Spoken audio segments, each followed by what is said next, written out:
Meu nome é Silmara, eu sou psiquiatra, me formei em 2005 e quero contar para vocês quando começou esse sonho de me tornar uma médica psiquiatra. Eu falo que na infância eu gostava muito de conversar com os idosos, desde pequena eu gosto de falar, escutar, isso era muito prazeroso e eu tinha muita facilidade de conversar com eles, então meu pai me disse, minha filha, acho que você vai ser jornalista.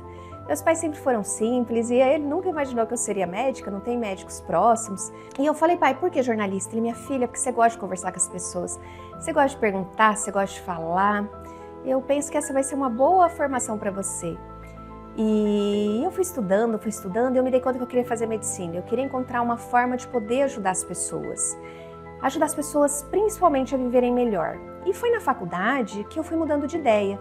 Na verdade, quando eu entrei na medicina, eu sempre fui apaixonada por criança, por idosos. E falei, nossa, quero trabalhar com isso. Mas na medicina, no meio da faculdade, eu me dei conta que eu não tinha... que não era o meu perfil, que eu não tinha estrutura psíquica para isso, sabe? Parece estranho falar isso, mas eu lidei com perdas muito difíceis de crianças e isso me marcou muito. Foi uma fase muito complexa e que eu amadureci bastante.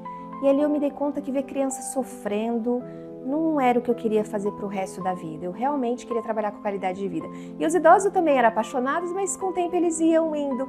E alguns idosos a gente cuidava e eles iam embora, mesmo no decorrer da faculdade, vi alguns pacientes partindo.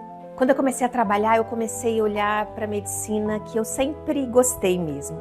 Foi ali que eu comecei a ver que um paciente chegava com dor no estômago e a gente começava a conversar e observava que ele estava com conflitos familiares. O outro que estava com fibromialgia, a gente começava a conversar e via que ele estava carregando uma mochila de pedra nas costas e que ele não aguentava mais. As dores de cabeça, cefaleias tensionais e as enxaquecas eram muito constantes e nós observávamos ali, eu com o paciente, que tinha muitos sofrimentos da alma que estavam desencadeando tudo aquilo. Eu sempre falo que as dores de cabeça é quando o paciente tenta quantificar aquilo que não é possível ser quantificado. Como assim? Quando ele quer que as contas sejam exatas, as coisas tenham controle e a vida não é bem assim. Então, quando eu comecei a trabalhar na medicina, eu me apaixonei e voltei lá para a minha essência de conversar com o ser humano, de entender a alma humana, e foi aí que eu resolvi fazer residência de psiquiatria. Logo que eu entrei na psiquiatria, eu já fiquei apaixonada, encantada e vi que era ali que eu queria ficar o resto da minha vida. Eu falo que hoje realmente eu sou apaixonada pelo meu trabalho. Eu vejo tantas pessoas insatisfeitas. Gente, eu acordo todos os dias, eu tenho um propósito. Qual é o meu propósito de vida? Ajudar as pessoas a despertarem para a vida.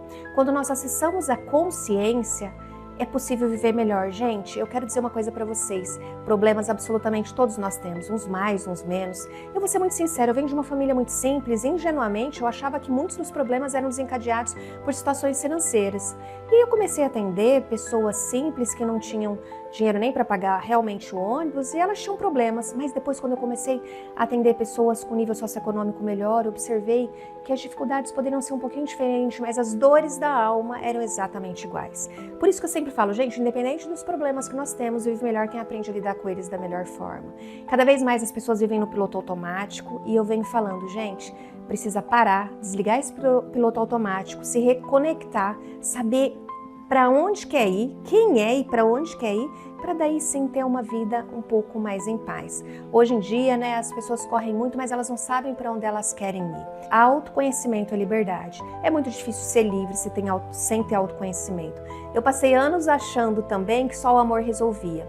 E o amor, ele está dentro de todos nós, ele está impregnado dentro de nós. Amor é maravilhoso, é imprescindível na vida, mas ele já está dentro de nós. Agora, o que vai transformar o amor que existe dentro de você em um amor saudável, livre e leve, ou vai te manter presa a ciclos de relacionamentos tóxicos, difíceis, inclusive com você mesmo, é o autoconhecimento. O autoconhecimento, ele purifica, ele limpa. Eu gosto de comparar o amor com a água. A água, ela está em todos os lugares do mundo, mas a maior parte da quantidade de água do mundo, ela não é potável. E assim é o amor. A massa da humanidade se relaciona com o amor de uma forma tóxica, pesada e poluída. E é nisso que eu acredito. Aqui no meu consultório, nós trabalhamos a alma da pessoa. Ela chega com pânico, ansiedade, angústia, depressão, bipolaridade. Nós tratamos a doença em si inicialmente e depois a gente dá continuidade ao tratamento na busca por uma qualidade de vida. Porque lembrem-se de uma coisa, independente de quantos anos se vive, o importante é como nós vivemos esses anos. Então desejo a todos vocês essa possibilidade de autoconhecimento, que eu consiga ajudá-los nesse despertar da consciência para uma vida mais livre e leve. É sobre isso.